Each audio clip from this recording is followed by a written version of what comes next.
Gibson has released a lot of legendary guitars over the years, but not every guitar that Gibson has released has been a success. Today I want to talk about one of the guitars that they don't make anymore and one that I'd love to see Gibson bring back. So this is the guitar. It's a Gibson Midtown. This one's a Midtown Custom. These were released in 2011 and Gibson stopped making these in 2016. So when the Gibson Midtown came out in 2011, I remember thinking they were a bargain considering the price of other similar Gibson guitars in the lineup at the time. When Standard came out, they were around 900 or 1,000 euro. Now that said, I couldn't afford it at the time, but I remember wanting one of these for ages. I think you could be forgiven for mistaking this guitar for a 335 at first glance, but it's very different to a traditional ES style Gibson guitar. So your traditional ES 335 semi-hollow style guitar is made of a solid maple center block, and then the top, back and sides are a laminate poplar maple, I think, with an arch to it. The Midtown, on the other hand, is much closer in construction to something like a chambered Les Paul. It's a solid piece of mahogany. It's chambered out at the sides, so it's hollow at the sides, and then you have the centerpiece left in the middle, and a solid maple cap then is placed on top, and it's completely flat on top, unlike the arch top of a 335. So in terms of the tone then, to my ears, this sits somewhere between a Les Paul and a 335. So with a 335, you have more of a woody, airy, resonant kind of tone. And this does have that a little bit, thanks to the chambered outsides, but it's closer to the Les Paul. The only difference is it has a bit of a softer attack. It's not as bitey as a Les Paul, but pretty close. So in terms of the spec itself, like I said, you have a mahogany body, a maple cap, you get Grover tuners, you get the iconic mother of pearl split diamond inlay, you get the block inlays, you get the neck binding. The fretboard itself is made out of something called Richlite. It's a manufactured paper and resin combination. You'd be forgiven for thinking this was ebony, and it's got a beautiful dark color to it. Some people don't like Richlite. I have no issues with it myself. It looks nice, plays nice, no problems at all. I really like the way this guitar plays. I kind of play this guitar like I play a Les Paul. I go for the same kind of tones. And the big difference here is that it's much easier to get access to the higher up frets with the way the neck is mounted. It's kind of like an SG in that way. The neck is a really comfortable profile. I wouldn't call it skinny, but it's definitely not a fat neck. Really comfortable to play. The talks that I've seen on the customs aren't very exciting. There's no real flame or anything going on with the maple. The only bit of figuring I have is this mark here, which is a small bit of flame, but it looks more like damage than anything. It's the only piece on the entire top. But I don't care, I like it. It's got a really nice burst on the back as well, around the back of the neck. I'll try and get some shots of that. From what I've read, a lot of these guitars have issues with the lacquer over the logo on the headstock, and mine has that issue as well. It's not like a natural aging or reliting of the lacquer, it's like a defect. It's kind of like not set properly or cracking around the Gibson logo and the diamond inlay. The pickups then are burst buckers. I think the standards came with 57 classics. There was another version of the Midtown as well, which was the Custom Deluxe.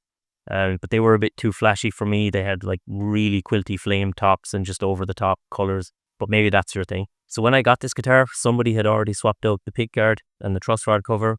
I think originally they were black, but someone has swapped them for tortoise shell. I think it looks really nice. The only thing I did myself was I swapped out the black knobs for gold ones because I think it looks better. So I finally decided to pick one of these up about 3 or 4 years ago. I found this one used on Reverb for about 1,000 euro. But at the time of recording this video, there are only about 8 for sale that I can see on Reverb, and they're going for about 2,000 euro. So one of my dream guitars is a Gibson 335 in Sunburst, but they are really, really expensive. So I remember when this guitar came out, I thought that made a lot of sense money-wise. The other thing about a 335 is they're quite big guitars, and I know a lot of people don't like that. I know Gibson make the 339, which is smaller, which is supposed to kind of fill that gap in the market. But to me, I don't like the look of the proportions of the 339. I just think it looks funny and off. Whereas I think the proportions of this look much better. I think it's a really good looking guitar. Also, at the time of making this video, I was looking on Thomann, and the cheapest 339 on Thomann is more expensive than the cheapest 335 at the moment. So they're still very expensive. So when it comes to why Gibson stopped making this guitar, I can't find a lot of information on this. All the reviews I see of this guitar seem to be really positive. People seem to like it. I don't know if they just want it selling. People want buying these guitars. That could be one reason Gibson pulled this guitar. I don't see a lot of them come up for sale used. But I also wonder if Gibson were worried that at this price point, this would start eating into the sales of their 335s and 339 guitars, which were much more expensive at the time. But that's just a thought. I could be wrong about that. But regardless of that, I think this guitar is an absolute steal. I think it's one of Gibson's best kept secrets. Yeah, I love this guitar. And like I said, it sits somewhere between a Les Paul and a 335 tone-wise. I often think Gibson is in a kind of an unfair, awkward position when it comes to innovation with guitars. On the one hand, you have people saying, just stick to the traditional stuff you've always done. We just want burst Les Pauls. And then on the other hand, you have people saying, why don't we do something new? You haven't done anything new in years. And then when they do something new, people don't like it. Okay, so you heard some tones from this guitar already in the intro jam. For that, I was using a Thorpe effects, the Dane, the boost side, and a Jam Pedals Whacko wah pedal into the Victory amps, the Deputy. But I'm going to show you some clean tones now. I'll show you what that sounds like.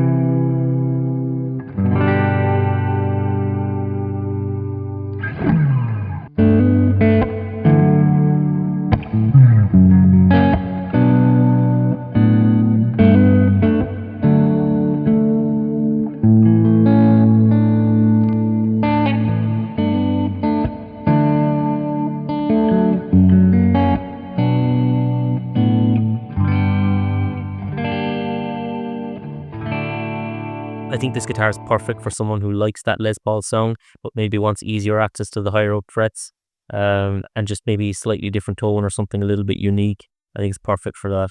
I really think these are great guitars, and I don't think they got a fair shot. I'd love to see Gibson bring them back. If you get a chance to try one used, try one. I think a lot of people would really like this guitar. Yeah, but let me know in the comments, have you tried one of these and what did you think of them? Did you like it? And if you like this video, hit like and subscribe, and I'll see you in the next one. Thanks for watching.